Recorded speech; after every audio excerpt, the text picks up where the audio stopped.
कई बार बाबा ने कहा कि लास्ट सो फर्स्ट में जाके बोलते, फिर बाबा एक ये बात भी बताया कि जो आखिर में आने वाले पाई पैसे की बातें हैं, आखिर में आने वाले पाई पैसे की प्राप्ति पद पाते बोल के, आठ में आने वाले, आखिर आने वाला, लास्ट में आने वाले, वो भी बताया, यह भी बताया बाबा ने। लास्ट माने त्रेता के अंत में, और यहाँ लास्ट है संगम युग का जब अंतिम पार्ट होगा, संगम युग जब समाप्त होगा, 100 साल का संगम है, जब समाप्त होगा उस समय की बात है। ऐसे नहीं, जो 8 का पार्ट खुलेगा उसके साथ ही वो भी प्रत्यक्ष हो जाएंगे जो त्रेता की अंतिम सीढ़ियों में आते हैं। नहीं,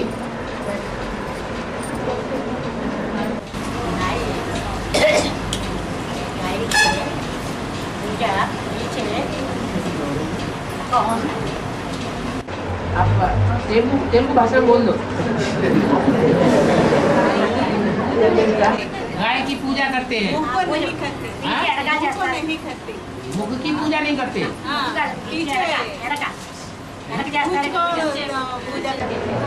ओहो, गाय की पूजा तो मुख की भी करते हैं, टीका लगाते हैं, लेकिन गाय की पूंछ पकड़ करके विषय सागर को क्रॉस करते हुए दिखाते हैं भक्ति मार्ग में, खास करके कलकत्ते में। पूंछ है देह अभिमानी की पूंछ, क्या गाय की जो पूंछ है वो और जानवरों की देह अभिमानी की पूंछ के मुकाबले बहुत श्रेष्ठ है। इसलिए गाय को गुरु मान करके उसका पीछा पकड़ते हैं और क्रॉस हो जाते हैं। ये बोला है, माता गुरु बनाए बगैर उद्धार कोई का हो न सके। एक के पतित बनने से सब पतित बन जाते हैं, और एक के पावन बनने से सब पावन बन जाते हैं। वो एक कौन है? ब्रह्मा ने तो शरीर छोड़ दिया, फिर प्रैक्टिकल में कोई है या नहीं है? कौन है? जगदम्बा। जगदम्बा का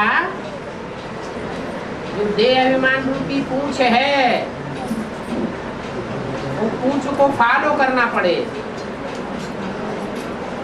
अगर विषय वैतरणी नदी क्रॉस करनी है, कोई पुरुष को गुरु बनाने की भूल नहीं करना। संगम युग में इसको गुरु बनाना पड़े, जो माताओं में सबसे बड़ी माता है, जिस माता की सब ने दुर्गति की।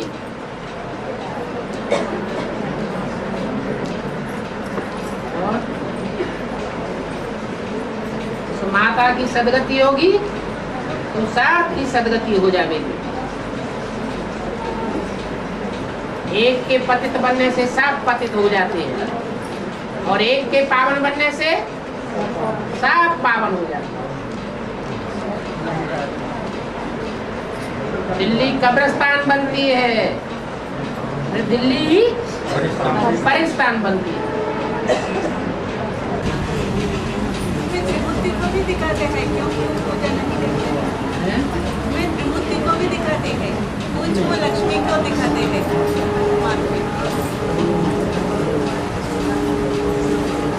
पूजा नहीं करते। पूजा पवित्र की जाती है, अपवित्र की पूजा नहीं की जाती है। पूंछ शब्द से ही साबित होता है देह अभिमान है।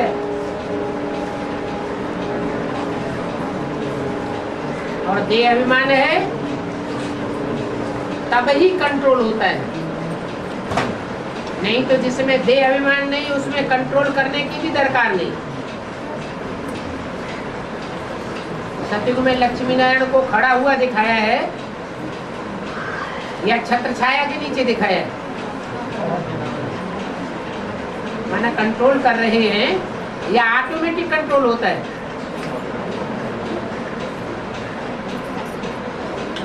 नहीं,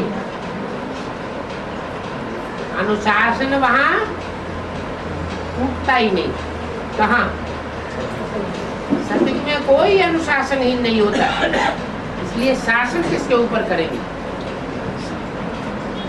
त्रेता में जब दो कलाएं कम हो जाती हैं तब शासन करने की दरकार पड़ती है। तो जगदम्बा सूर्यवंशी है या चंद्रवंशी है? सूर्यवंश में शासन करने की दरकार है या चंद्रवंश में दरकार शुरू होती है? चंद्रवंश में दो कलाएं कम हो जाती है।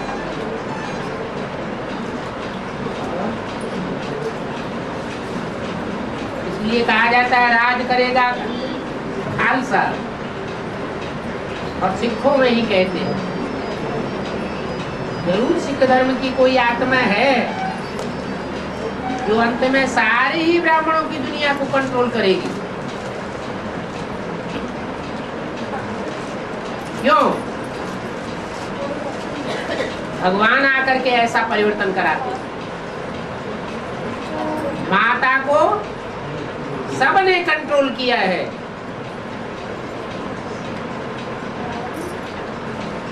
बच्ची के रूप में पैदा होती है तो बाप कंट्रोल करता है, शादी होने के बाद पति कंट्रोल करता है, पति तान खास्ता चला जाए तो बच्चे कंट्रोल करते हैं।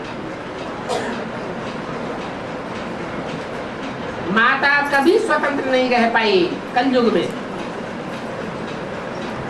ऐसी परतंत्र होने वाली माताओं की भी माता है जगदम्बा।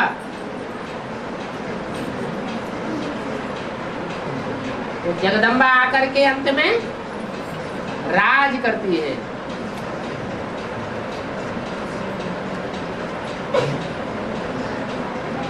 ये गायन चला आ रहा है, माता गुरु। ऐसी माता गुरु बगैर किसी का उद्धार हो ही नहीं सकता। सुप्रीम सोल 108 में प्रवेश करते हैं।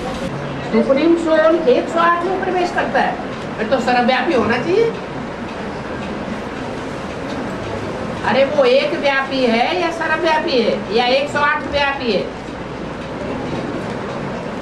क्या है? अभी सही कर दिया शुरू। 108 में भी प्रवेश करती है, एक वाले में बताया। हाँ। सुप्रीम सोल नहीं प्रवेश करता है, सुप्रीम पार्ट बजाने वाला प्रवेश करता है। तुम बच्चों में बाप दादा प्रवेश कर सकते हैं, मैं सब में प्रवेश नहीं करता हूँ। जो धर्म पिताएं हैं वो भी ऊंच देवता में प्रवेश करते हैं या नीचे देवताओं में प्रवेश करते हैं। सुप्रीम सोल सिर्फ एक में प्रवेश करता है। 12 लिंगों में वो एक प्रवेश करता है जिसको कहते हैं महारुद्र।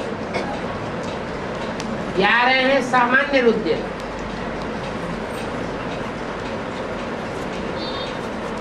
और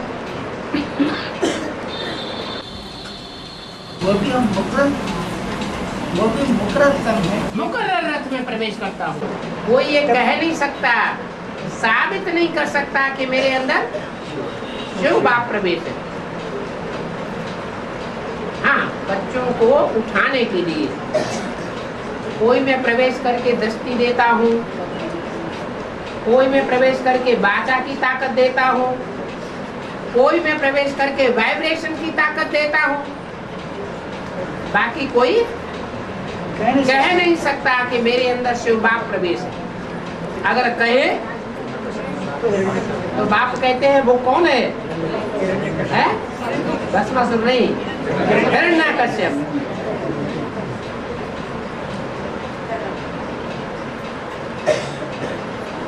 मुकर्रर रथधारी भी नहीं अपने मुख से कहे कि मेरे अंदर शिव बाप प्रवेश है।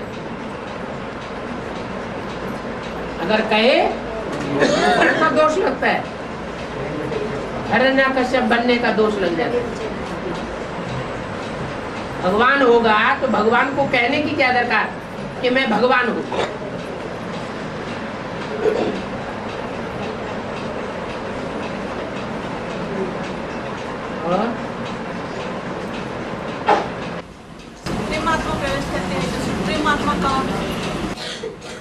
जो जन्म मरण के चक्र में नहीं आती, गर्भ से जन्म नहीं लेती, वो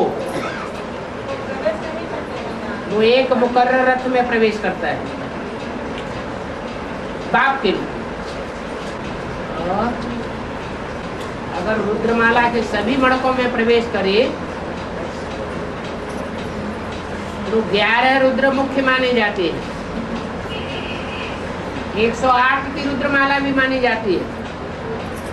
और फिर बोला है 500-700 करोड़ भी रुद्रमाला के दाने। बड़े से बड़ी रुद्रमाला कितने की है? 500-700 करोड़। तो सभी में प्रवेश करेगा क्या? और यह अभी संगमित में विराट मर्म में तो बुलाने पर ब्रह्मा आते हैं और यह बच्चों के आगे क्लास करने के लिए वाइब्रेशंस तो कम से कम चाहिए ना, बाप को आने चाहिए।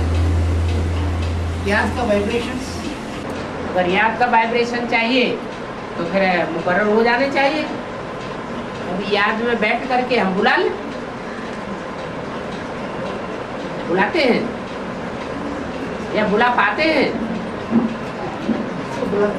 या कोई ने बुलाया? मैं बुलाने से नहीं आता हूँ, जब आना होता है तो ही आ जाता हूँ।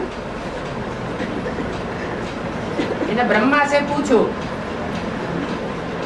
कि मैं कब आता हूँ, इनको पता पड़ता है? इनको भी पता नहीं पड़ता। मैं कब आता हूँ, कब चला जाता हूँ, मेरे आने जाने की तिथि तारीख निश्चित हो ही नहीं सकती।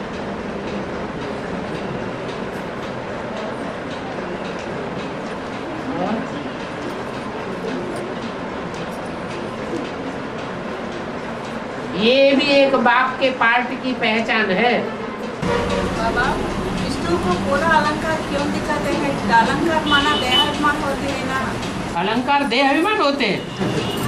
ब्रह्मा को नहीं जो दिखाते हैं तो विष्णु शंकर को नहीं दिखाते हैं, देह अभिमान के रूप में शंकर को दिखाते हैं। पर विष्णु को क्यों पूरा अलंकार दिखाते हैं? अलंकार जो है वो गुण रत्नों की निशानी है। जो दिव्य गुण है वो ब्राह्मणों में टिकते हैं क्या? आज दिव्य गुणधारी दिखाई देते हैं और कल गुणहीन बन जाते हैं। आज निश्चय बुद्धि दिखाई देते हैं, कल टोटल अनिश्चय बुद्धि दिखाई देते हैं। तो ब्राह्मणों की अलंकार नहीं हो सकते। शंकर को भी जनेऊ दिखाते हैं। इससे क्या साबित होता है? शंकर भी संपन्न स्टेज बनने से पहले, शिव के साथ शंकर का नाम जुड़ने से पहले अधूरा पुरुषार्थी है या संपन्न पुरुषार्थी है? अधूरा पुरुषार्थी। याद में बैठा हुआ दिखाते हैं, इससे ही क्या साबित होता है?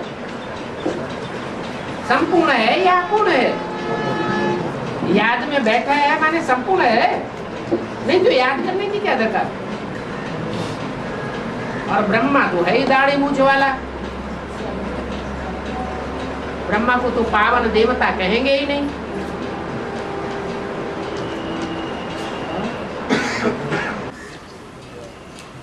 विष्णु संपन्न है तो काला रूप में क्यों दिखाया? तो यहाँ की यादगार दिखाई गई है कि जो विष्णु बनने वाली आत्माएं हैं, विष्णु रूप में पार्ट बजाने वाली आत्माएं हैं, वो कालेपन में जब पार्ट बजाती हैं तो उनका यादगार दिखा दिया विष्णु का काला रूप, कृष्ण का काला रूप, शिव का काला रूप, राम का काला रूप, सबको, जगन्नाथ का काला रूप, श्रीनाथ का काला रूप। नाम रख दिया श्रीनाथ और चेहरा दिखाई दिया कलमोह।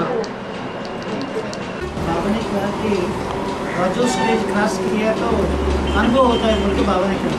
रजो प्रधान स्टेज को जब हम क्रॉस करेंगे, माने द्वापर युग की सीढ़ी की अंतिम स्टेज जब हम क्रॉस कर जाएंगे तो डिस्चार्ज होना ही बंद हो जाएगा। तो वैसा मनसा के जो व्यर्थ संकल्प चलते हैं वो भी बंद हो जाएंगे। कर्मेंद्रियां जो व्यर्थ कर्म करती हैं और कर्मेंद्रियों से जो क्षरण होता है शक्ति का, वो भी बंद हो जाएगा। तो अभी तक ना है?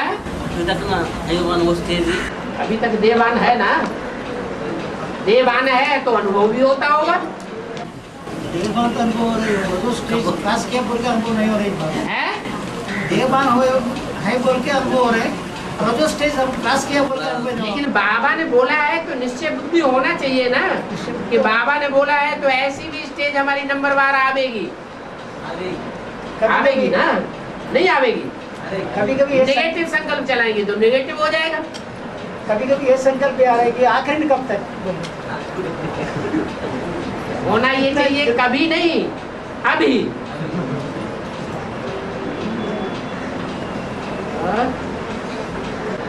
अभी तक के पुरुषार्थी जीवन में भी तो बहुतों ने अनुभव किया होगा कि लंबे समय तक इंद्रिय जीत जैसी अनुभव स्टेज होती है, भले थोड़े समय के लिए हुई हो, लेकिन अनुभव सबको हुआ है, थोड़ा या बहुत। अगर थोड़ा अनुभव हुआ है तो क्या लंबा नहीं बनाया जा सकता? थोड़ा अनुभव हुआ है तो उसे लंबा भी बनाया जा सकता है।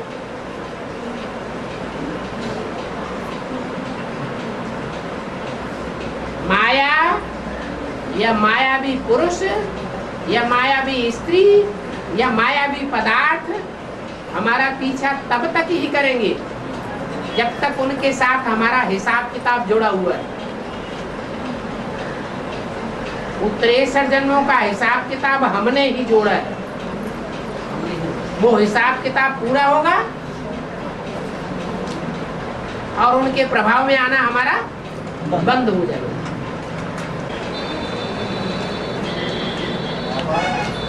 गंगा जल का बहुत प्रभाव हो कैसा? जरूर गंगा कोई चैतन्य होगी या कोई जड़ पानी की गंगा होगी, प्रभाव किसका पड़ता है? प्रभाव चैतन्य का ज्यादा पड़ता है या जड़ वस्तु का प्रभाव ज्यादा पड़ता है? जड़ का भी प्रभाव पड़ता है, लेकिन जड़त्वमयी शक्ति उतनी शक्तिशाली नहीं है जितनी चैतन्य आत्मा है।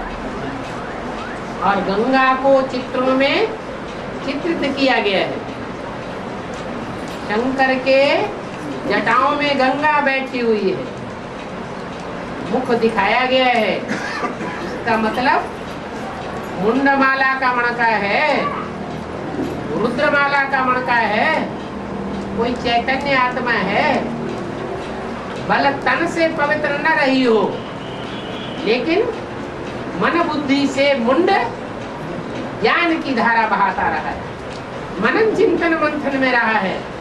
इसलिए गंगा को मुख ही मुख दिखाया जाता है। जैसे अष्टदेवों को 8 मणकों के रूप में शंकर के मस्तक के ऊपर रखा हुआ दिखाते हैं, ऐसे ही गंगा को भी दिखाते हैं। तो गंगा की महिमा बहुत ज्यादा है, जरूर बहुत सेवा की होगी। ऐसे सबसे उन बच्चों को बाप बैठ याद करते हैं।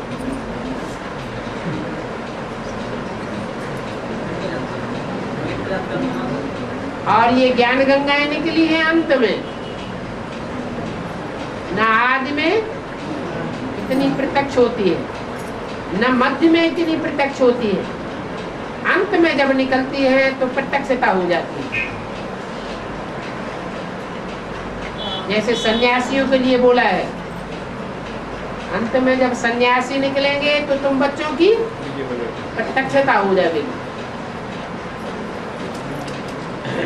तो गंगा के किनारे कौन बैठते हैं? सन्यासी लोग बैठते हैं। वो तो सन्यासी है, वो है सन्यासियों की भी अम्मा।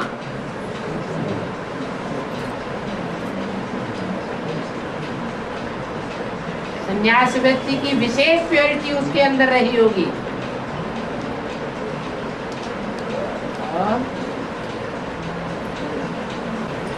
यमुना का पार्ट क्लियर हो गया।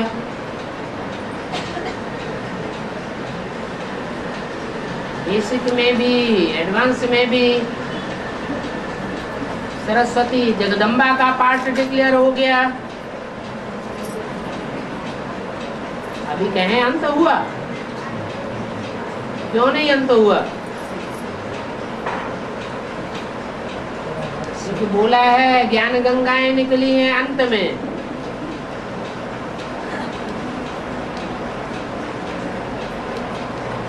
जब वो सन्यासियों का ग्रुप निकलता है तो उत्तर भारत के जो विद्वान पंडित आचार्य बड़े बड़े कुंभकर्ण हैं वो भी जागने लग पड़ते हैं।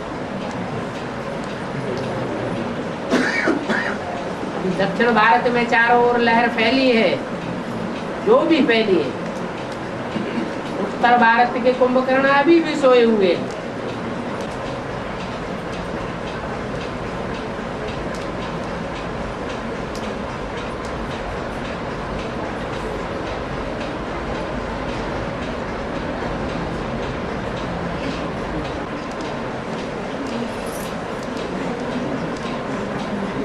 एक प्रश्न आया है, क्लैरिफिकेशन में पीछे बोला होगा कि द्वापर युग कलयुग में ऐसे क्रूर राजाएं भी हुए हैं जिन्होंने अपनी रानियों को अगर व्यभिचार करते हुए पकड़ लिया तो उनको जमीन में गड्ढा खोद के गाड़ देते थे। सर ऊपर खुला रहता था और दही डाल करके कुत्ते छोड़ देते थे और कुत्ते उनको नोच नोच करके खा जाते थे। उसकी शूटिंग कैसे होती है?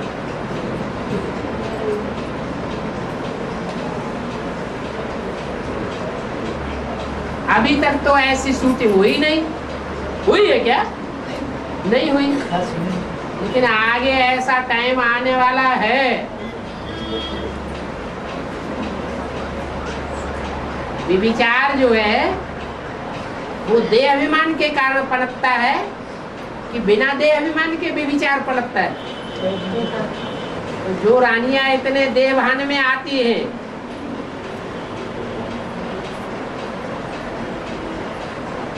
कि अपना देहभान उनसे कंट्रोल नहीं होता और वो राजा को छोड़ करके और पुरुषों में आसक्त हो जाती है।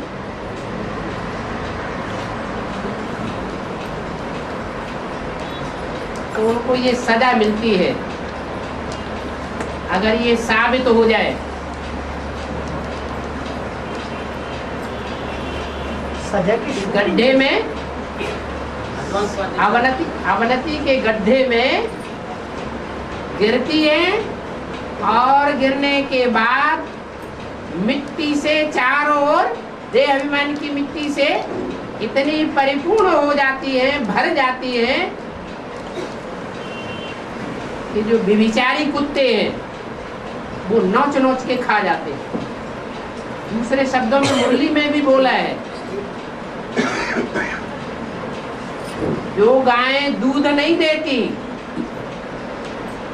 माने दूसरी आत्माओं को जो बाप कहते हैं सुख दो और सुख लो, जो गैया दूध नहीं देती हैं, तो जानवर गौओं की बात है संगम युग में या चैतन्य गौओं की बात है, ह्यूमन गौओं की बात है? ह्यूमन गौओं की बात है। जो सुख रूपी दूध नहीं देती है, दुख ही दुख देती रहती है, ऐसी देह अभिमानी गायों को अंत में क्या असर होगा कि कसाईयों को डाल दी जाएगी और कसाई उनको काट काट करके उनका देह अभिमान खाते रहेंगे। है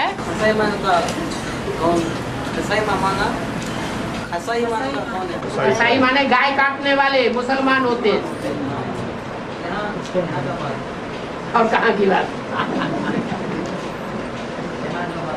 ऐसा टाइम आने वाला है।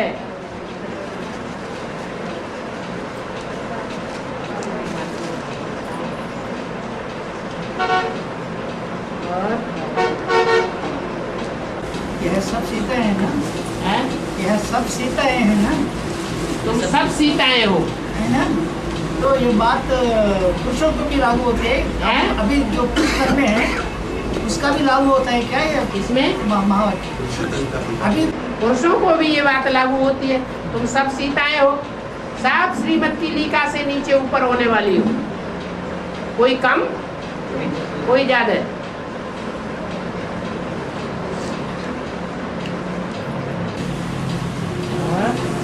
बाबा आज की क्लास में व्यास और रामायण का लिंक बताया ना बाबा ने। हैं?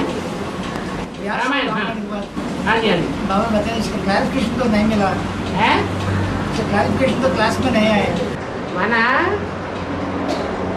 जो शास्त्र लिखने वाला है, विशेष शास्त्र लिखने वाला जो विशेष शास्त्रकार है, वो कौन है? व्यास ही है। जो द्वापर के आदि में महाभारत वेद आदि लिखने वाला था, वही फिर द्वापर में मध्य में आकर के वाल्मीकि रामायण भी लिखता है, राम वाली आत्मा। और वही कलयुग में आकर के तुलसीदास के रूप में हिंदी में रामायण लिखता है। इससे साबित होता है कि व्यास वाली ही आत्मा ही राम बनती है। उसका व्यास का जन्म भी साबित होता है, वाल्मीकि का जन्म भी साबित होता है, और तुलसीदास का भी जन्म साबित होता है। स्वर्गीय संगठन का जो युगल बनते हैं ना, स्वर्गीय संगठन का लक्ष्मी नारायण जो बनने वाला है, वही त्रेता में राम सीता बनेंगे। उन अकेले की बात नहीं है।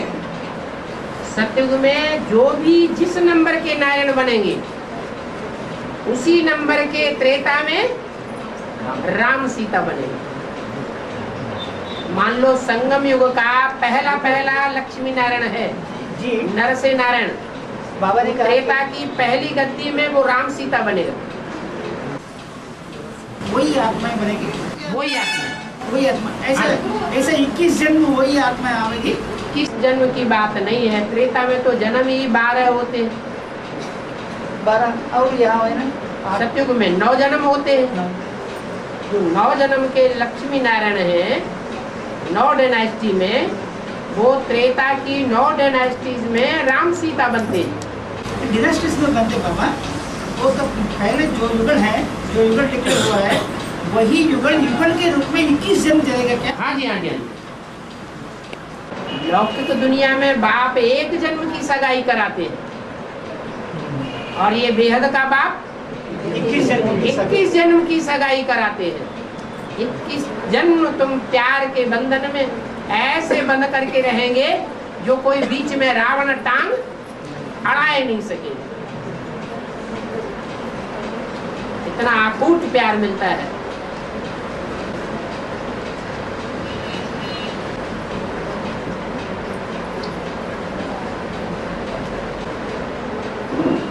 प्रश्न आया है, बाबा ने मुरली में बोला है, मुरली से प्यार माना मुरलीधर से प्यार। तो जो अव्यक्त वाणियों को ज्यादा पढ़ते हैं, ज्यादा अव्यक्त वाणियां उनको अच्छी लगती हैं, उनको लिए क्या कहेंगे? उनको मुरलीधर से प्यार है या नहीं है? उसका जवाब है, मुरली किसे कहा जाता है पहले ये पक्का करें। मुरली माना क्या है? जो के डायरेक्ट मुख से बोली जाए सो मुरली। बाकी तो बांस की मुरली है, सुनने में अच्छी लगेगी, सुनाने में अच्छी लगेगी, लेकिन अर्थ उसका कुछ भी समझ में नहीं आता। सिर्फ सुन करके कहेंगे बड़ी अच्छी मुरलिया की तान बनी,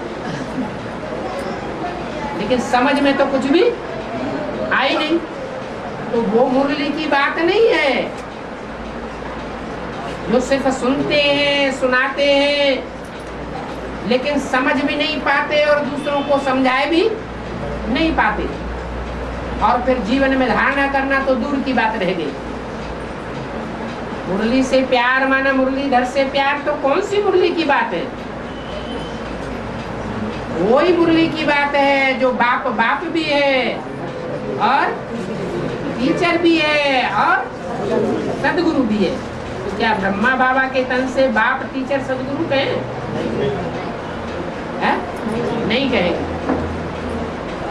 अव्यक्तवाणी की बात रही।